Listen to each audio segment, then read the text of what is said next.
I'm temporarily interrupting my normal programming here on the C Files to address something real quick. And this is concerning the USS Abraham Lincoln and all of the controversy that has stirred up on social media over media reports of conditions being bad on that ship. I want to encourage anyone who believes those reports to go to Ben Dyke's channel. Ben, and his last name is Dykes, Ben Dykes. He's a former, or I think he's actually a retired Navy veteran. I'm a Navy veteran, not retired, but I did 13 years between active duty and reserve time with the Navy. Go to his channel because he has the real scoop on what's going on.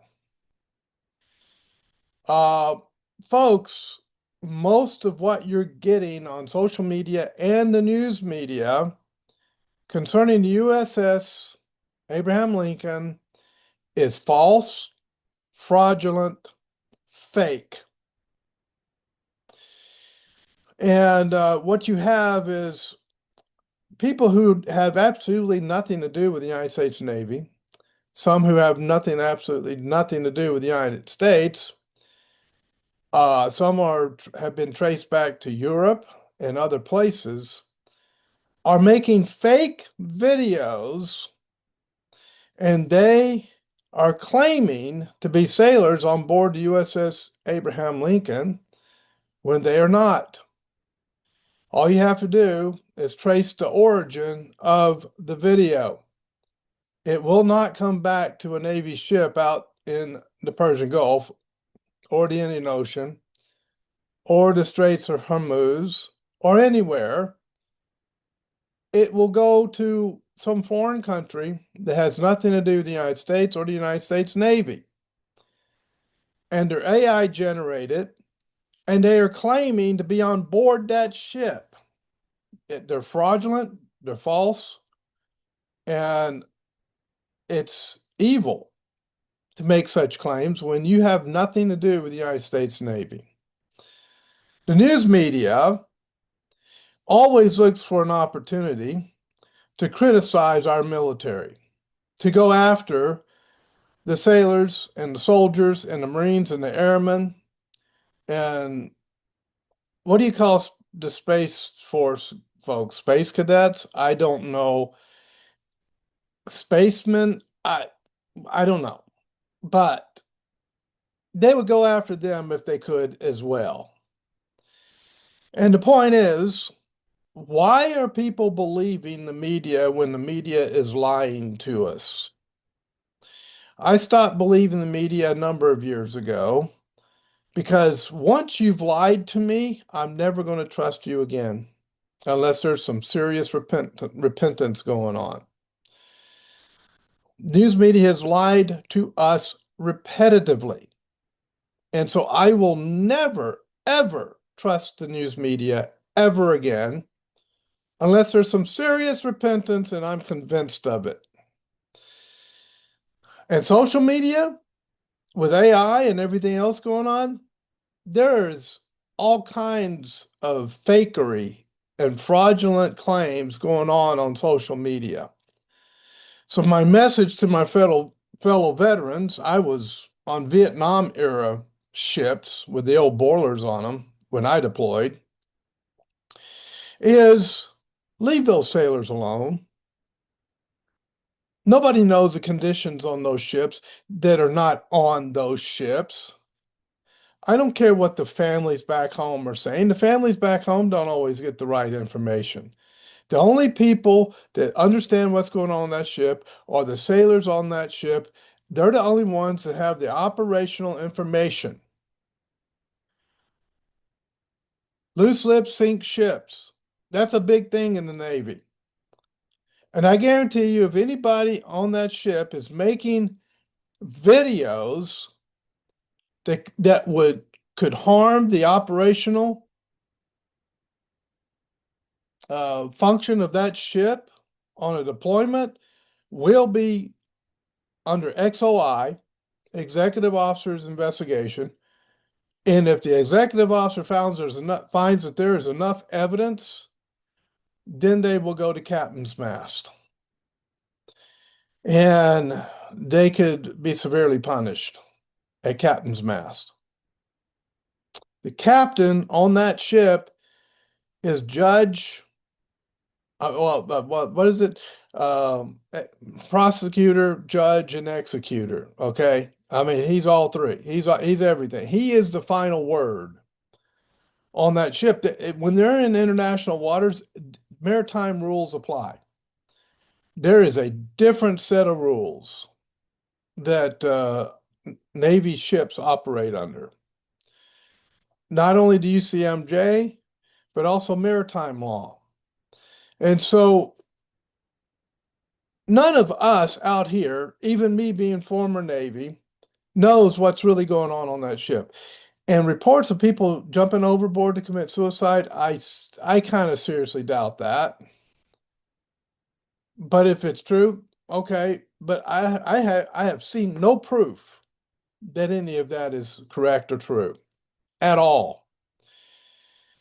Now, sailors complain. Sailors have been complaining since the old sailing days, and they were going after the Barbary pirates and the Caribbean pirates. And I mean, even back when the British were selling to the United States during the of Independence, sailors were complaining. Okay, that's Navy culture. All right.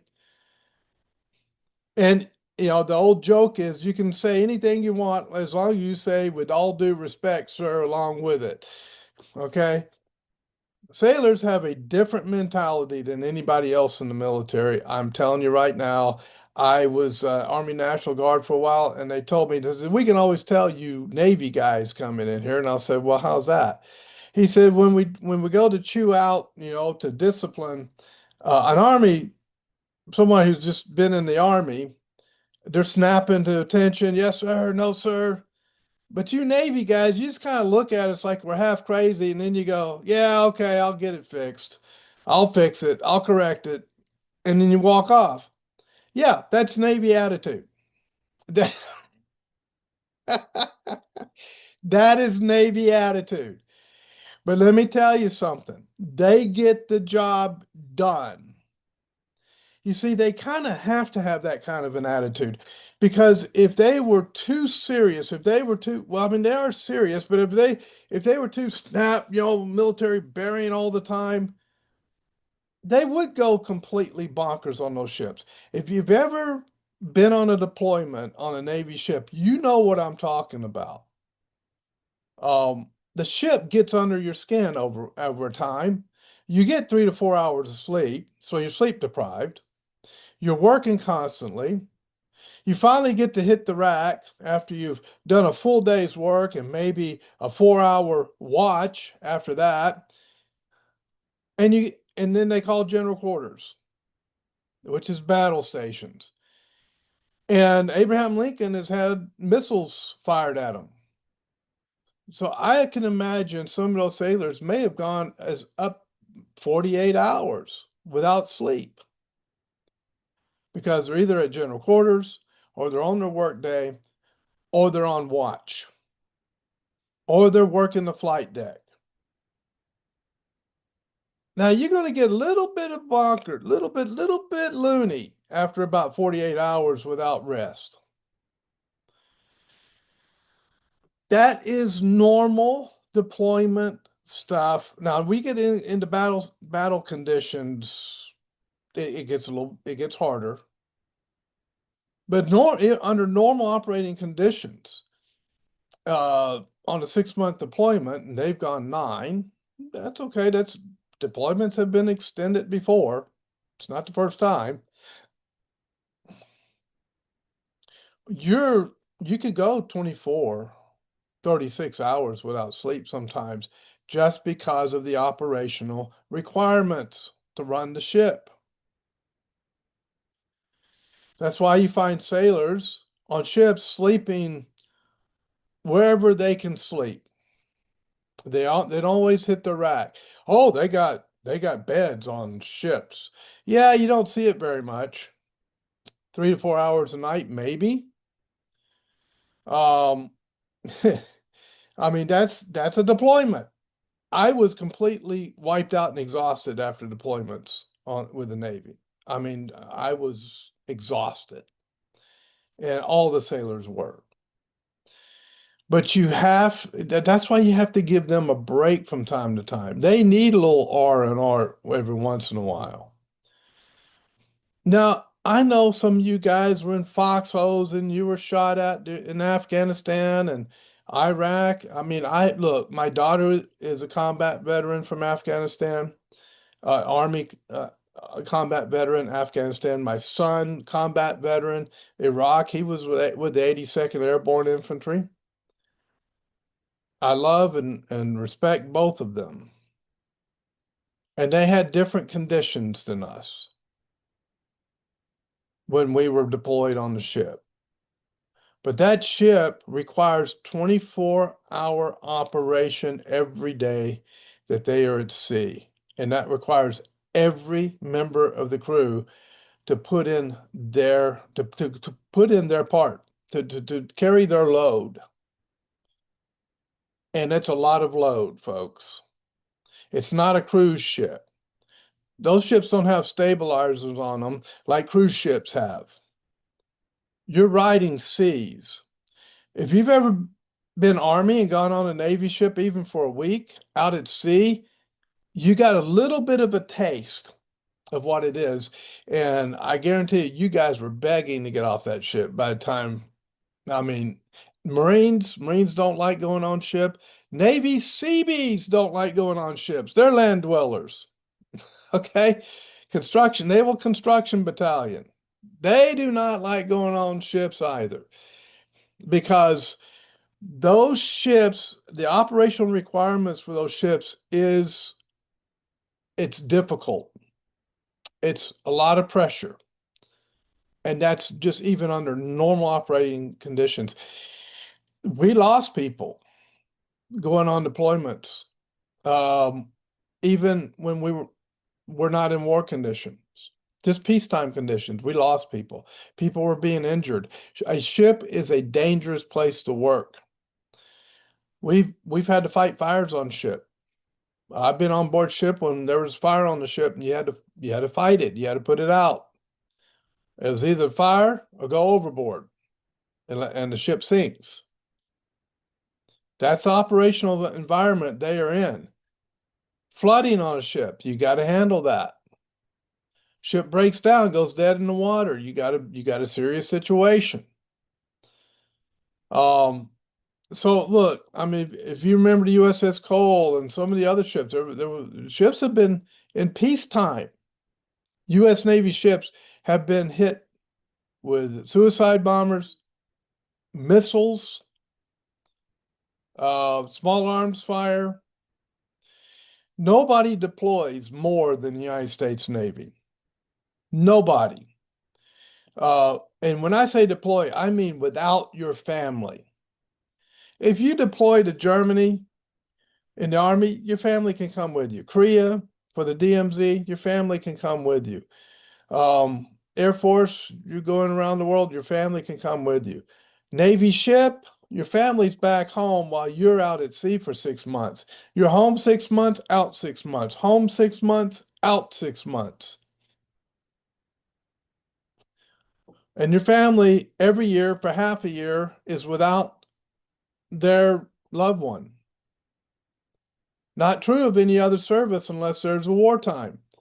I know my daughter did 18 months in Afghanistan. That was a long time. And I know that a lot of them had families back home. Yeah, that's wartime. But during peacetime, families can go with those soldiers and those airmen and those Marines, unless those Marines are attached to a ship. Sailors, not so. Every time a sailor goes on deployment, he's leaving his family behind. He cannot bring them overseas with him or her. She cannot bring her family over with her because there's male and female. Back when I'm saying he because back when I was in, their combat ships did not have females on them. And I was on combat ships. Today they do. And this the amenities are about the same. I think the only difference is the presence of cell phones and computers and things like that. But look, you think those sailors have time to run around the ships making cell phone videos and sending them out to people? No. They're working a full day. They're hitting the rack. They're getting woke up a few hours later to go on watch. They get off watch. Now it's time, it's turn two, time to go to work. They're working. Then it's general quarters. But go to battle stations. Then they get to hit the rack maybe for a little bit, and then right at it again. So give them a break. They're doing a great job. USS Abraham Lincoln is heading back to the States, and I hope they get a wonderful welcome when they arrive. Do not act like you're superior to them. Do not act like, oh, I had it tougher. Oh, they're a bunch of wusses. No, they're not. Why would you want to treat them that way when you would not want someone to treat you that way when you came back from deployment? And why would you want to believe the lying media who lies about our military all the time and probably lied about you when you were on deployment over those sailors when they come back? So give it a rest, my fellow veterans. That's all I have to say.